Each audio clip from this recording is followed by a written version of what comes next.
मसीह खुदा में मेरे अजीजों, चंद अल्फाज मैं शुरू करना चाहता हूँ शुक्रगुजारी के नाते से कि मैं आपका तहे दिल से शुक्रगुजार हूँ कि इन रोज़ों के दिनों में मुख्तलिफ पैरिश से आज लोग यहाँ पे जमा हुए हैं ताकि इन रोज़ों में एक ज़ियारत मुक़द्दसा माँ मरियाबाद की जगह पर आकर एक ज़ियारत कर सकें।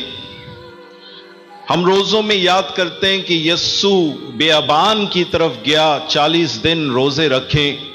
ये भी हमें दावत दी जाती है कि हम भी अपने बियाबान की तरफ जाएं।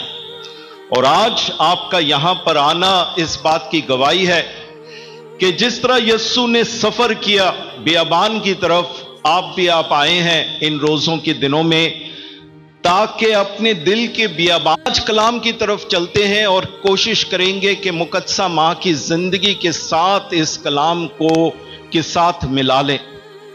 आज अंजील मुक़द्दस मसीही तालीम की सबसे मुश्किल और सबसे अहम मांगो, और जो तुम्हें सताएं और बदनाम करें उनके लिए दुआ मांगो। यह कैसी तालीम है? कौन सा इंसान आजकल की दुनिया में अपने दुश्मनों को माफ करने के लिए तैयार? मेरे अजीजों, मई का महीना था 1981। रोम के बिल्कुल सेंटर सेंट पीटर्स स्क्वायर में पोप जॉन पॉल II लोगों से मिल रहा था। वो अपनी गाड़ी में बैठ के लोगों से विश कर रहे थे, सलाम दुआ ले रहा था कि अचानक एक शख्स ने अपने जेब से बंदूक निकाल कर उस पे फायर कर दिया। गोली उसको लग गई, लेकिन उनके गार्ड्स, सिक्योरिटी गार्ड्स इतने फुर्ती दिखाया कि एकदम उन्होंने गाड़ी भगाकर करीब वाले अस्पताल में पोप साहब को लेके गए। साथ में लोगों ने, पुलिस वालों ने उस बंदे को पकड़ा और पुलिस के हवाले कर दिया। पोप साहब की जिंदगी बच गई। हॉस्पिटल में नर्स ने, डॉक्टर्स ने उसकी जान बचा दी। और जैसे ही वो तंदुरुस्त हुआ, अक्टूबर के महीने में उसने इटालियन गवर्नमेंट से बात की कि मैं अपने कातिल से मिलना चाहता हूं। सारे हैरान, पोप साहब क्या मांग रहे हैं, क्या दरख्वास्त करे कातिल से मिलने के लिए? उसने तो पहले ही उस पे कातिलाना हमला किया। पोप साहब ने मजबूर किया, नहीं, मैं अपने कातिल से मिलना चाहता हूं। क्या करे, वो पोप साहब थे, उनकी बात मानी गई। जेल में एक कमरा, 2 स्टील की कुर्सियां रखी गई। वहां पे वो बंदा कातिल मेहमत अली आका वो बैठा, और फिर पोप साहब आ गए और उन्होंने खामोशी में बात की। और पोप साहब जब वहां से वापस आए तो न्यूज रिपोर्टर्स सारे खड़े थे पूछने के लिए कि क्या आपने उसके साथ बात की। उसने कहा कि मैं आपको वो बात नहीं बताऊंगा कि मैंने उससे साथ क्या किया, क्योंकि वो सीक्रेट वाली बातें हैं, लेकिन मैं तुम्हें एक बात जरूर बताऊंगा कि मैंने उसको कहा, मैंने तुम्हें माफ किया।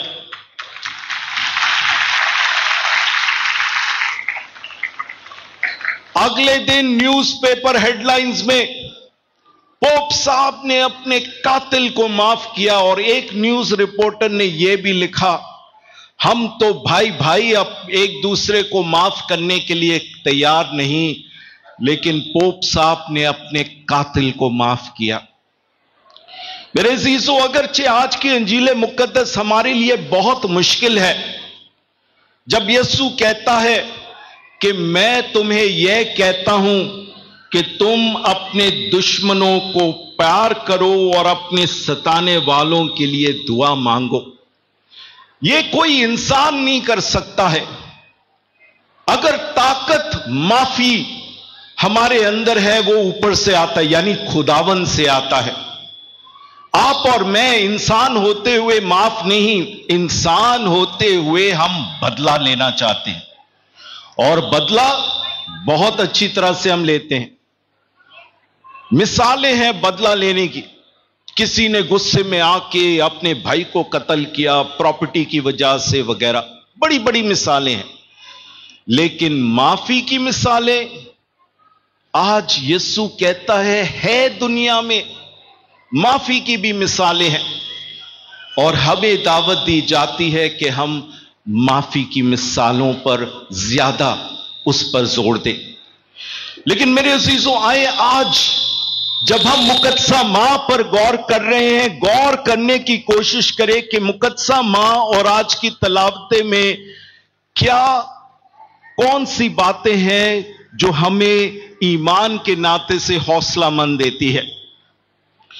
आज की पहली तलावत में लिखा है कि मुबारक है वो शख्स जो खुदा के हुक्मों पर अमल करता है, खुदा के हुक्मों पर, क्योंकि वो इंसान जो खुदा के हुक्मों पर अमल करता है वो दर हकीकत खुदा का फर्जंद है।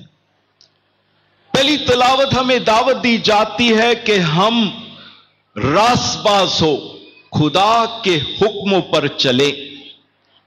और याद करो, जब फरिश्ता जब्राइल ने मुकद्दसा मरियम के पास आकर कहा, क्या तू खुदा की मां बनेगी? मुकद्दसा मां का जवाब, देख मैं खुदा की बंदी हूं, मेरे लिए तेरे कौल के मुआफिक, यानी जो खुदा की मर्जी है मैं उस पे चलूंगी। जिस तरह पहली तलावत हमें दावत दिया जाता है कि हम खुदा की मर्जी हर वक्त करें, मुकद्दसा मां दिखाती है कि वो खुदा की मर्जी पर चलती है। दूसरा पैगाम, मुकद्दसा मां अपने दुश्मनों को माफ करती है। मुकद्दसा मां दुश्मनों को माफ करती है। यह लफ्ज दुश्मन आजकल के दौर में हो सकता है बहुत सख्त अल्फाज हो, आपका मेरा कोई दुश्मन तो नहीं है, लेकिन लोग ऐसे हैं जो हमारे लिए बुरा भला करते हैं, जो हमारे साथ अच्छा सलूक नहीं करते हैं। और ये ऐसे हैं जो अक्सर दफा हम उनके साथ दुश्मनी का रवैया रखते हैं। मेरे अजीजों, मुकद्दसा मां को जरा सलीब के तरह देखें। जब लोग उसके बेटे पे हमला कर रहे थे, जब लोग सिपाही उसको कोड़े लगा रहे थे, मुकद्दसा मां उस वक्त खामोशी से यह सब कुछ देख रही थी। और यकीनन जब यस्सु ने सलीब पर कहा, ए बाप इन्हें माफ कर, मुकद्दसा मां के भी दिल में यही बात थी। मुकद्दसा मां के दिल में भी यही दुआ थी कि ए खुदावंद इन्हें माफ कर।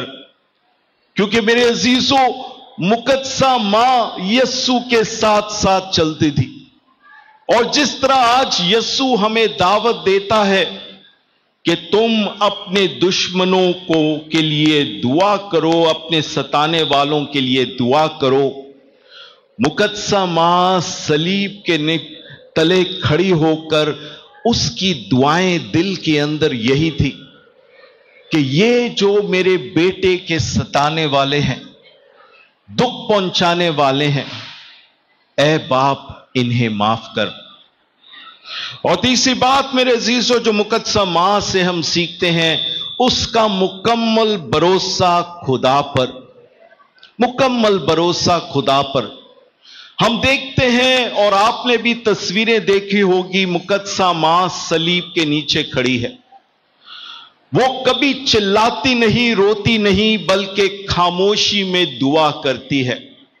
आप जरा सोचे कि आप अगर अपने बेटे के जनाजे पर वहां पर आप मौजूद होती, आपके एहसासात क्या होते।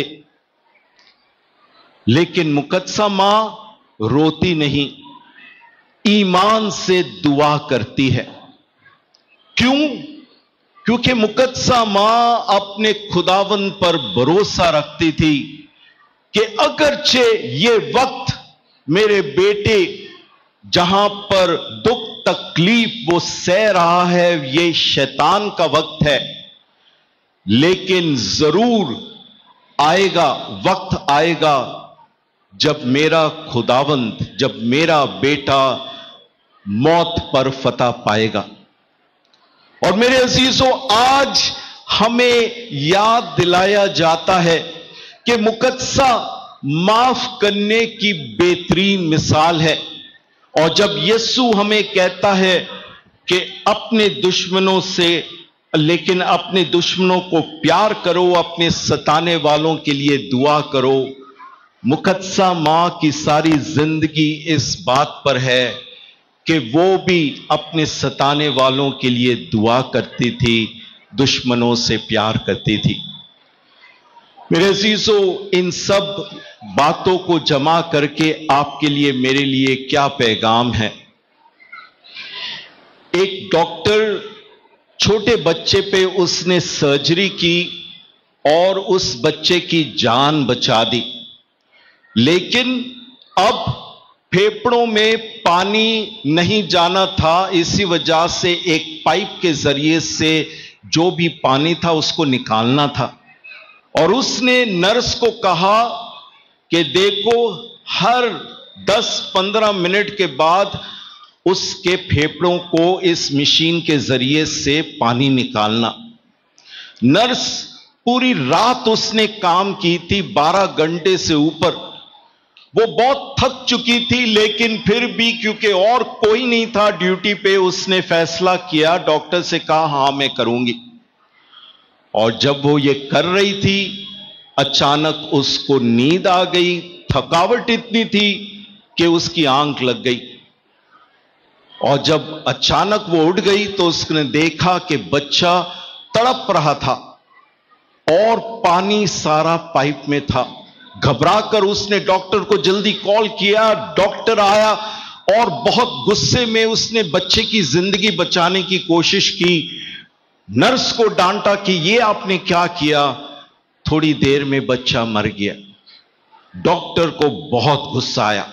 उसने नर्स को डांटा और कहा मैं तुम्हें दिखाऊंगा कि मैं तुम्हारा लाइसेंस कैंसिल करूंगा और तुम्हें नर्सिंग से निकाल दूंगा। वो नर्स रोने लगी। दूसरे नर्स ने कहा सर वो बहुत थकी हुई थी, मेहनत कर रही थी पूरी रात, बस आंख लग गई। नहीं, उसने कहा मैं उसे माफ नहीं करूंगा, मैं इसको नर्सिंग से खारिज कर दूंगा। और वो नर्स रोकर कहा सर एक मौका दो। नहीं, मैं नहीं दूंगा। वो घर गया और रात को जब ये डॉक्टर दुआ कर रहा था ऐ हमारे बाप, तो उस लफ्ज ऐ हमारे बाप की दुआ में वो अल्फाज उसके जहन में दौड़ने लगे। जिस तरह हम अपने कर्जदारों को माफ करते हैं, तू हमारे कर्ज हमें माफ कर। और उस नर्स की दरख्वास्त के मुझे एक मौका दो उसके जहन में बार बार दौड़ने लगा। और फिर दुआ करते हुए उसने फैसला किया हां मैं इस नर्स को एक मौका दूंगा। और फिर जब उसने एक मौका उसको दिया तो 10 साल बाद यही नर्स पूरे नर्सिंग डिपार्टमेंट का इंचार्ज बन गई, क्योंकि उसने उस मौका का फायदा, उस माफी का फायदा उठाया। मेरे अजीजों, आजकल की दुनिया में बहुत कम लोग हमें एक मौका देते हैं, बहुत कम लोग हमें माफ करते हैं। लेकिन आज यस्सु हम मसीहों को दावत देता है कि तुम्हें अपने दुश्मनों को माफ करना है। हो सकता है आप कहें कि नहीं फादर जी, बिशप जी, सिस्टर जी, हमारे कोई दुश्मन तो नहीं, लेकिन हमारे ऐसे लोग हैं جن سے ہم اچھا برتاؤ نہیں کرتے ہیں، جنہوں نے ہم پہ کچھ ظلم کیا یا کچھ برائی کی ہے، خداوند کہتا ہے انہیں معاف کرو۔ آئیے آج خداوند سے دعا کریں کہ یہی طاقت ہمارے اندر ہو، الہی طاقت، تاکہ ہم ایک دوسرے کو معاف کریں اور ایک دوسرے کو یسوع کا پیار دکھا سکے، مسیح ہمارے خداوند کے وسیلے سے۔